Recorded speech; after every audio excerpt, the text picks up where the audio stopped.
Love जिहादनी पुन्हा एका बहिणीचा एका तरुणीचा जीव घेतला। घटना आहे अकोल्यामधली आणि रवीना नावाची मुलगी, या रवीना नावाच्या मुलीचं प्रेत अकोल्याला सापडलं अनोळखी अवस्थेत।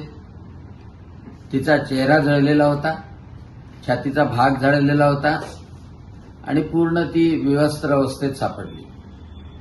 अकोल्याच्या पोलीस अधीक्षकांनी अर्पित चांडक यांनी तपास केला आणि निश्चितच त्या खुन्यांपर्यंत पोहोचले।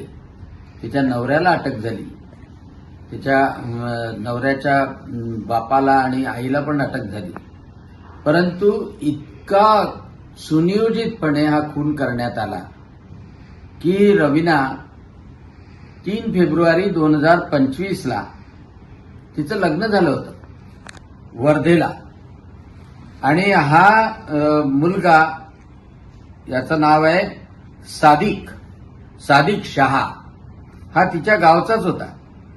तिच्या गावचा नानखेड्याचा, तालुका मंगरुळपीरचा होता आणि त्या सादिक शहानी तिच्यासाठी, तिची ओळख होती म्हणून अकोल्याला खुली भाड्याने घेतली।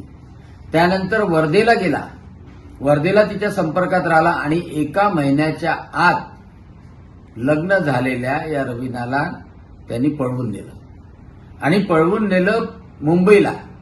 मुंबईला ते राहिले, कुठे राहिले माहीत नाही, तपासाचा भाग असेल, पण मुंबईवरून 8 महिन्यानंतर ते अकोल्याला आले। अकोल्याला डाबकीपुरा मध्ये त्यांनी खोली भाड्याने घेतली।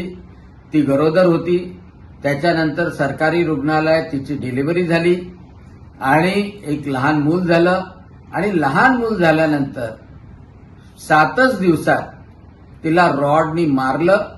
रॉडनी मारल्यानंतर तिला पोत्यात बांधून तिला नेण्यात आलं आणि जंगलासारख्या ठिकाणी, अनोळखी ठिकाणी तिला तिचे कपडे काढून तिच्यावर रॉकेल, पेट्रोल सारखा पदार्थ टाकून तिला जाळण्यात आलं।